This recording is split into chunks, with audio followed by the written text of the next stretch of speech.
Cher corps, nous sommes nés le même jour, au même instant, de la même mère.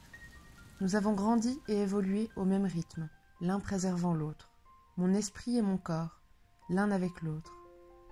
Cher corps, je t'ai rarement admiré. Des années durant, j'ai cherché à te dissimuler sous différents types de vêtements, longs, amples, mais rarement discrets. J'étais une ambivalence, une balance sur laquelle on ne trouve jamais l'équilibre parfait. Qui étais-je? Qui voulais-je être? Et que souhaitais-je montrer de moi? Depuis l'adolescence, j'ai appris à porter des masques. Je filtre la personne que je suis pour la faire correspondre à ce que les gens attendent de moi. Par automatisme, j'ai appris à mon corps et à mon visage à agir en fonction de ce que le regard des autres exigeait de moi. Par peur de déplaire, par peur de déranger, par envie de me préserver et de ne pas m'exposer tel que je suis. Cher corps, sensible, fragile, noyé d'émotions que je peinais à contrôler, j'ai eu besoin de te dissimuler pour me protéger. Je t'ai recouvert de métal, en perçant l'intégralité de mon visage. Je t'ai recouvert de tatouages, colorés, vivants, fleuris, tout ce que j'avais le sentiment de ne pas être. Je t'ai teint les cheveux de 1000 couleurs éclatantes. Je suis devenue, grâce à toi, l'antipode du naturel, sans pour autant devenir superficielle. Je suis devenue impressionnante. Un corps tatoué, percé, est un corps qui surprend, qui donne de l'aplomb et qui laisse l'impression d'une personne sûre d'elle, confiante et à l'aise en société. Je n'étais pas cette femme-là.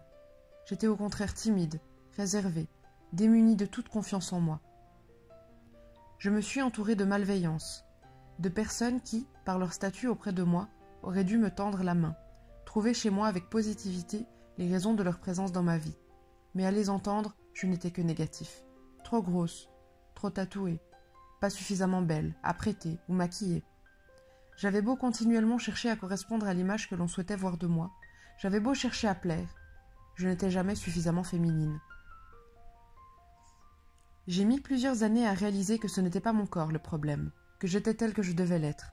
J'ai mis plusieurs années à réaliser que le problème était uniquement le regard jugeant et méprisant des autres sur la personne que j'étais. Pourquoi leur avais-je laissé tant de pouvoir sur moi? Pourquoi manquais-je suffisamment de confiance en moi pour considérer que mon corps était l'appartenance d'autrui, qu'il était normal qu'il se prête au jugement des autres? Il aura fallu bien trop de temps pour que je comprenne que je n'avais pas à me déguiser, mais que les personnes qui m'entouraient, qui ne parvenaient pas à m'aimer telle que j'étais, ne devaient pas avoir de place dans ma vie. Me critiquer leur permettait d'éviter de penser à ce qu'eux-mêmes considéraient comme des défauts chez eux. Le jugement gratuit nous dédouane de nos ressentis vis-à-vis de nous-mêmes. Ils nous font oublier que nous ne sommes pas à l'aise avec la personne que nous sommes. Et je suis sortie de cette toxicité bien plus vivante. Cher corps, je te considère comme le véhicule de mon âme, la matière physique qui illustre la personne que je suis. Tu es comme une feuille blanche que je remplis de mon histoire et sur laquelle je peux me permettre de mentir.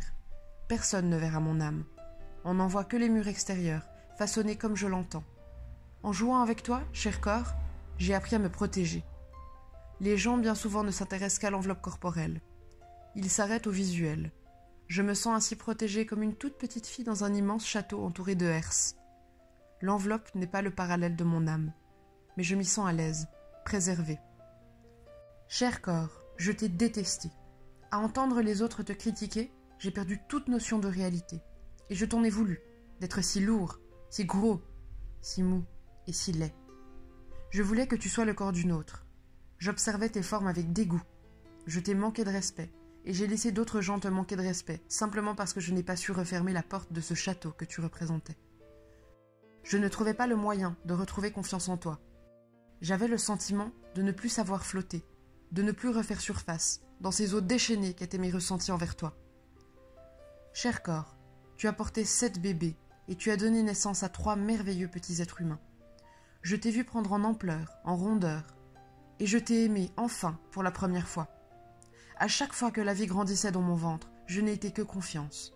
Mon regard sur toi s'est transformé. Redécouvrir chaque matin ce ventre rond dans lequel la vie avait pris forme me renversait de bonheur.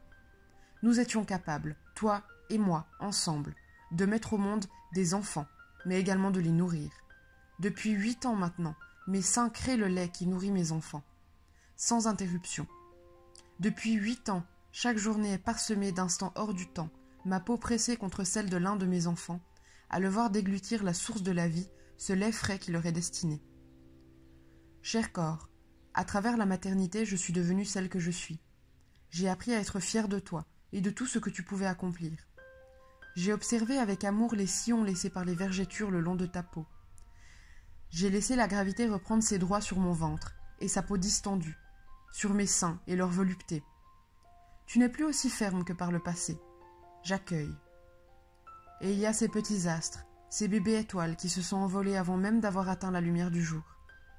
Il y a ces violences gynécologiques que nous avons vécues, toi physiquement, moi mentalement, et que nous n'oublierons jamais.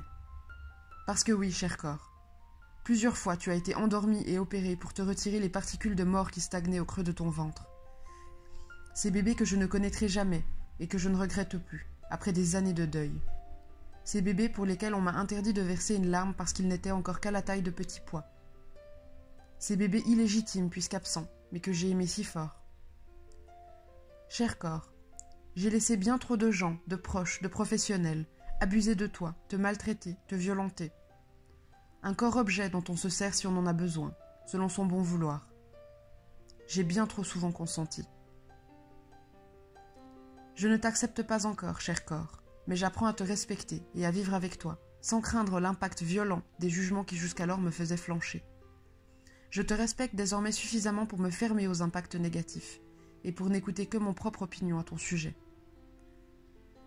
Cher corps, je n'ai plus honte de ce que tu es. Je ne cherche plus à te dissimuler, je t'assume. Merci, cher corps, de me faire tenir chaque jour debout. Merci, de me permettre de me déplacer, de me baigner, de porter mes enfants dans mon ventre, puis contre mon cœur, de les allaiter. Merci d'écouter mes besoins comme j'écoute les tiens. Merci de ne m'avoir jamais abandonné, malgré tout ce que j'ai accepté de te faire subir. Merci d'être toujours là, depuis 30 ans maintenant, et pour encore longtemps. Je te fais une promesse, cher corps. Je ne te manquerai plus jamais de respect. Je t'accueillerai toujours avec tes différences, malgré mon amertume parfois, quand mon regard croise ton reflet. Nous apprenons à vivre ensemble, pas à pas, et j'ai confiance en toi, en nous. Merci, cher corps.